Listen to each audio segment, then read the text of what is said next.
নমস্কার বন্ধুরা, শ্রাবন্তী অ্যান্ড দেবীর রেসিপিতে আবার আপনাদেরকে স্বাগত জানাই। এখানে আমি নিয়ে নিয়েছি কাঁচা কাঁঠাল। আর কাঁচা কাঁঠালটাকে প্রথমে আমি একটু ভালো করে সেদ্ধ করে নেব। এই দেখুন, বেশ ভালো করে আমি কাঁঠালটাকে কিন্তু সেদ্ধ করে নিয়েছি। এবার এর মশলাটা দেখিয়ে দিচ্ছি আপনাদের। নিয়ে নিয়েছি টমেটো, কাঁচা লঙ্কা, আদা আর রসুন। এর আমি পেস্ট তৈরি করে নিয়েছি, এই দেখুন। এবার তার সাথে নিয়ে নিচ্ছি আমি আলু। এখানে আমি দুটো আলুকে ডুমডুম করে কেটে নিয়েছি। তো চলুন রেসিপিটা শুরু করা যাক। কাঁচা কাঁঠালের দিন তো এসেই গেল, তাই কাঁচা কাঁঠালের এই ঝটপট রেসিপিটা আপনাদের সাথে শেয়ার করে নিচ্ছি। আশা করছি আপনাদের সবার ভালো লাগবে এবং পুরো ভিডিওটা দেখার কিন্তু অনুরোধ রইল আপনাদের কাছে। প্রথমে আলুগুলোকে একটু হালকাভাবে ভেজে নেব, বেশি লাল করে না ভাজলেও হবে। একটু হালকা করে আলুগুলোকে আমি ভেজে নিচ্ছি। আলুগুলো আমি দিয়ে দিলাম তেলের মধ্যে। দিয়ে দিচ্ছি সামান্য একটুখানি লবণ, যাতে আলুর যে পানসা ভাবটা থাকে সেটা চলে যাবে।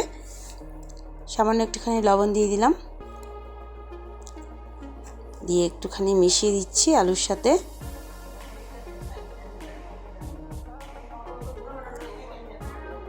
এবার এর মধ্যে দিয়ে দিচ্ছি সামান্য একটুখানি হলুদ গুঁড়ো,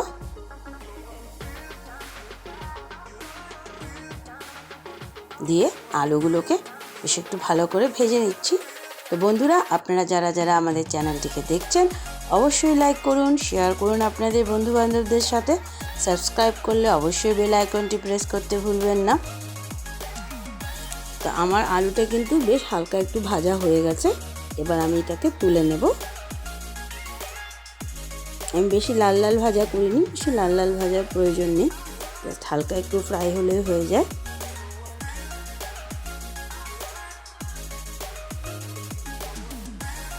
আলুগুলোকে আমি তুলে নিলাম।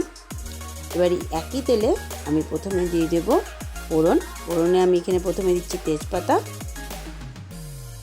দিয়ে দিব গোটা গরম মশলা, যেমন এলাচি, দারচিনি, লং, গোটা গরম মশলা, আর দিয়ে দিব 1/2 চামচ মতো সাদা জিরে।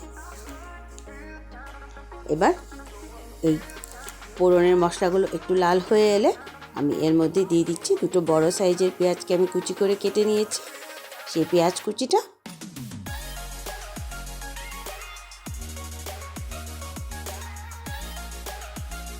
দিয়ে ভালো করে একটু ভেজে নেব পেঁয়াজটাকে, যাতে পেঁয়াজটা একটু সফট হয়ে যায়। ওই পর্যন্ত ভাজলেই হবে, বেশি লাল করে ভাজতে হবে না। পেঁয়াজটা সফট হওয়া পর্যন্ত একটু ভেজে নিন। দেখুন, পেঁয়াজটা আমার কিন্তু বেশ হালকা একটু ভাজা হয়ে গেছে।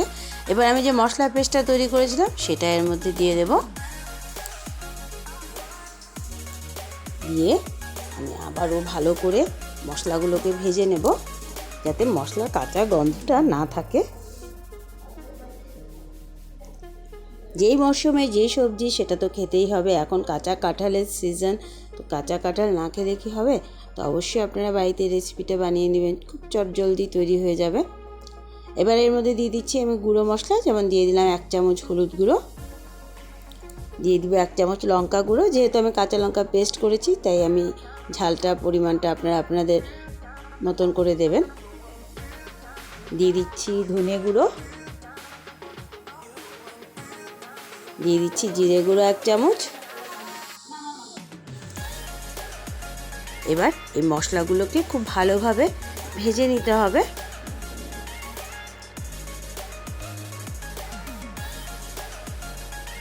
চাইলে আপনি এর মধ্যে সামান্য একটুখানি জল দিয়ে দিতে পারেন। এই দেখুন, আমিও সামান্য একটুখানি জল দিয়েছি, দিয়ে মশলাগুলোকে খুব ভালোভাবে ভেজে নিচ্ছি।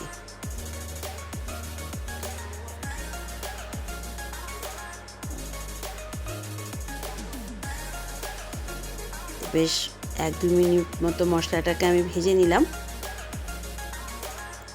এবার সেদ্ধ করে রাখা কাঁঠালগুলো আমি এর মধ্যে দিয়ে দিচ্ছি।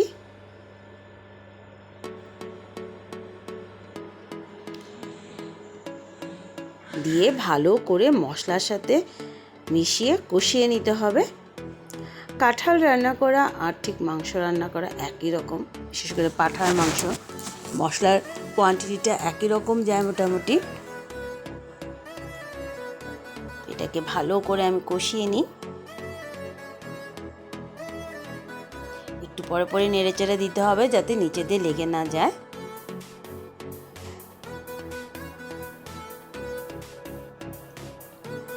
আস্তে আস্তে দেখবেন এর কালারটা চেঞ্জ হতে শুরু করবে। এবার আমি এর মধ্যে দিয়ে দেবো কাশ্মীরি লাল মির্চি, কালারের জন্য 1 চামচ দিয়ে দিলাম। আর দিয়ে দিব এইভাবে ডুমডুম করে কেটে রাখা দুটো পেঁয়াজ। আপনারা এটাকে কাঁঠালের দু পেঁয়াজিও বলতে পারেন। আর তার সাথে দিয়ে দিচ্ছি পরিমাণ মতো লবণ। এই জন্যই বলি পুরো ভিডিওটা অবশ্যই দেখবেন। তো কাঁঠালের এই দু পেঁয়াজিটা অবশ্যই বাড়িতে আপনারা ট্রাই করে নেবেন। আবারও ভালো করে যেহেতু লবণ দিয়েছি মিশিয়ে নিতে হবে।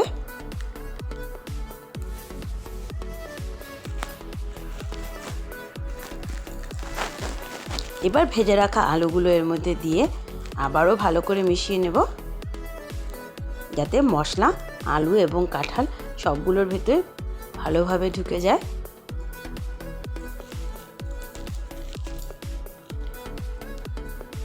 আমার এটা ভালো করে মেশানো হয়ে গেছে।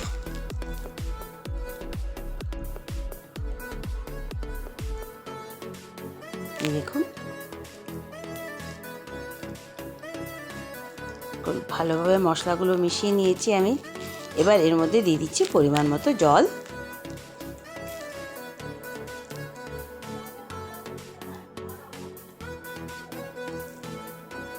দিয়ে ভালো করে মিশিয়ে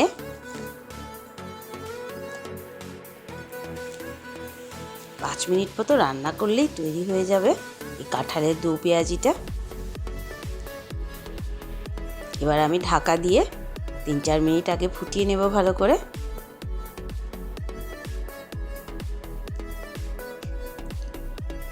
দেখুন মোটামুটি 1-2 মিনিট পর আমি ঢাকাটা খুলেছি, দেখতে যে কেমন হচ্ছে। বেশ সুন্দর লাগছে কিন্তু দেখতে। এবার এর মধ্যে দিয়ে দিচ্ছি সামান্য একটুখানি চিনি, দিয়ে ভালো করে মিশিয়ে আবারও একটু ঢাকা দিয়ে এটাকে রান্না করে নেব 1-2 মিনিট মতো।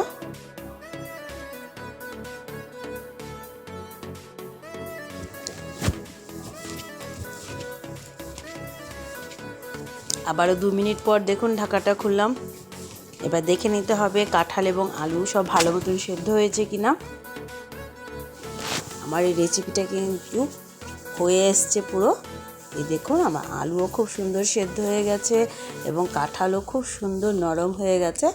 তা আমার এই রেসিপি একদমই রেডি হয়ে গেছে। এবার এর মধ্যে লাস্টের দিয়ে দিব গরম মশলা। একদম শেষে গরম মশলা দিয়ে দিচ্ছি আমি, যেটা আমার বাড়িতে বানানো গরম মশলা। আপনারা নিশ্চয়ই জানেন সবাই, আপনারা যারা যারা আমাদের ভিডিও দেখেন। গরম মশলাটা দিয়ে আবারও ভালো করে মিশিয়ে আমি এটাকে ঢাকা দিয়ে গ্যাসটা অফ করে দেব, কেননা আমার রেসিপি একদমই রেডি হয়ে গেছে। এই দেখুন খুব ভালোভাবে আমি মিশিয়ে নিলাম গরম মশলা দেওয়ার পর। এবার ঢাকা দিয়ে দিব এই জন্যই যাতে গরম মশলার সেন্টটা উড়ে না যায়। ঢাকা দিয়ে আমি গ্যাসটা অফ করে দিচ্ছি।